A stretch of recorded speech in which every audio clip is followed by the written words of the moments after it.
ඉරානේ ඉරාකේ ගහගන්න හින්දා අපිට නිවාඩු හම්බුණා නේද? ඔව් ඔව් මන් දන්නවා. හැමෝටම නිවාඩු නෑ. මටත් නිවාඩු නෑ.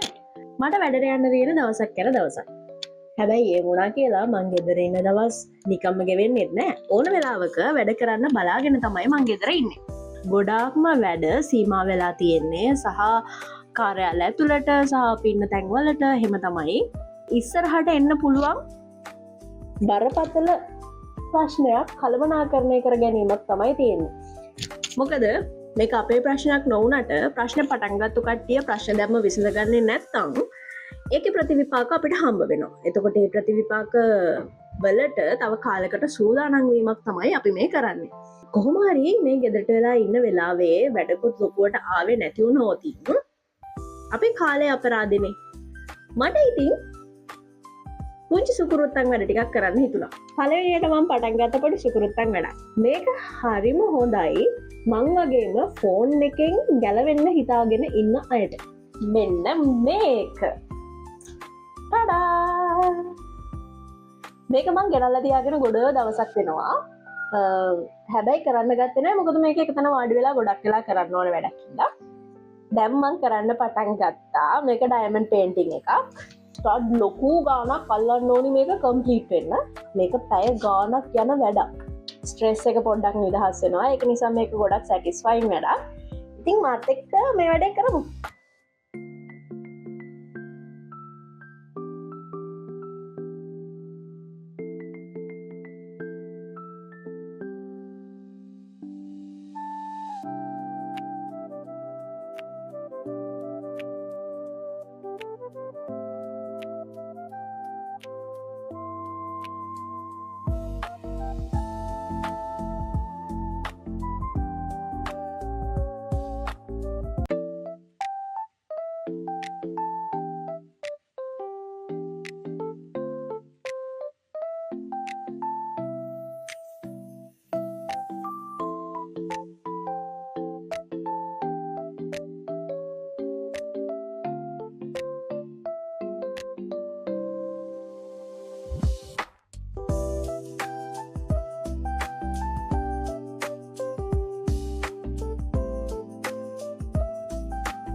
Day 2. මේ වැඩ එච්චර ලේසි නෑ.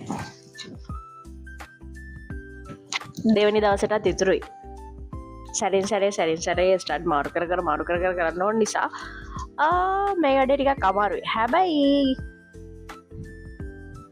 කරු අද දෙවනි දවස මං හිතනවා අද කොහොමරි මේක ඉවර කරගන්න පුළුවන් වෙයි කියලා. මොකද අද තියෙන පාර්ට් එකේ එකම කියන්නේ එක කොටසක එකම ඩයමන්ඩ් එක යන ප්‍රමාණය වැඩි. ඒක නිසා ඉක්මනට අලවන්න පුළුවන් වෙයි. ඒ නිසා මං හිතනවා අද දවසේ මේක ඉවර කරගන්න පුළුවන් වෙයි කියලා.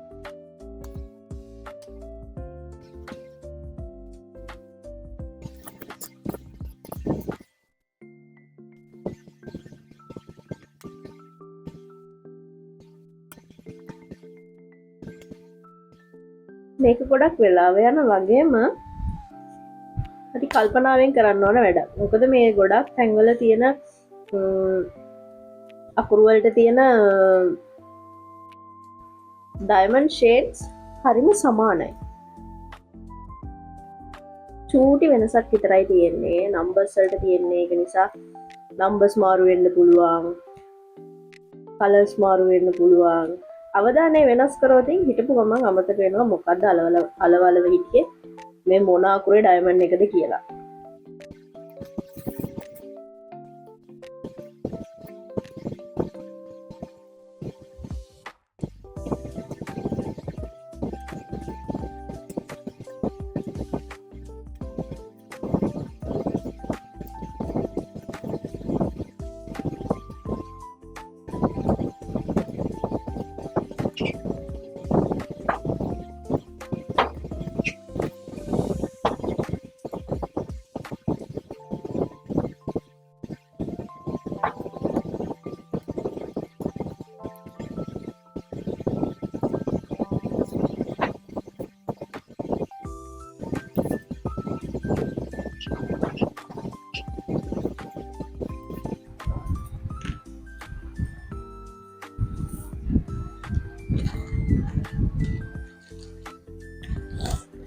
මේ විදිහට සැරින් සැරේ ගන්න පාර්ට් එකේ අදාළ ඩයමන්ඩ් එක ඉවරුනාට පස්සේ ඒක අදාළ පැකට් එකට දාලා තමයි කරන්න ඕන. මොකද එහෙම නැත්තම් අර මං කිව්වා වගේ කලර් සමාන හින්දා ගොඩක් වෙලාවට මේ මාරු වෙන්න ඉඩකඩ තියෙනවා. ඊට පස්සේ අපි ගමු මේ ටිකේ වැඩිපුරම තියෙනවා T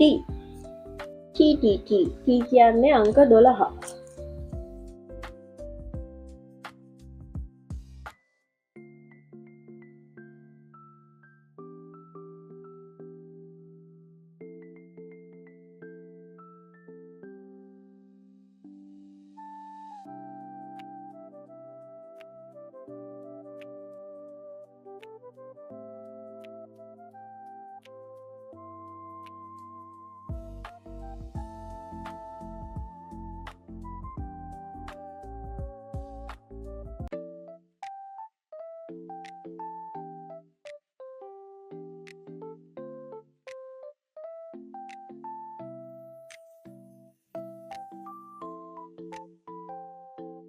The next day.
Diamond paint එක ඉවර කරගත්තා.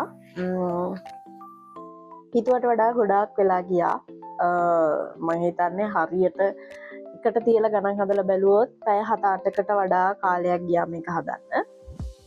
ඉතින් එක දිගටම එක වැඩක ඉන්නවට වඩා සැරින් සැරේ මේ වගේ වැඩක් කරන එකත් පොඩි වෙනසක් තියෙනවා.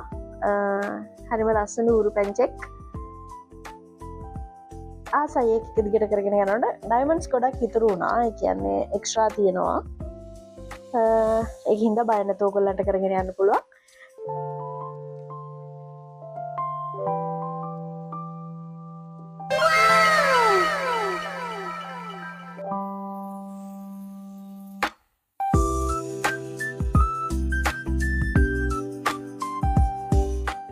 එහෙනම් ඉතින් work from home ඉන්න දවස්වල හම්බෙන විවේක කාලේ මේ වගේ තව ගොඩක් දේවල් කරන්න හිතාගෙන ඉන්නවා. ඒ වගේම channel එකේ තව විවිධාකාරයේ වීඩියෝස් එනවා. ඒ හින්දා channel එක subscribe කරලා තියාගන්න, like කරන්න, share කරන්න, bell icon එක press කරන්න අමතක කරන්න එපා. වීඩියෝ එකක් දාපු ගමන් notification එකක් ඔයාලට එනවා. එහෙනම් ගිහින් නම් ආයි තව වීඩියෝ එකකින් ඉක්මනට හම්බෙමු.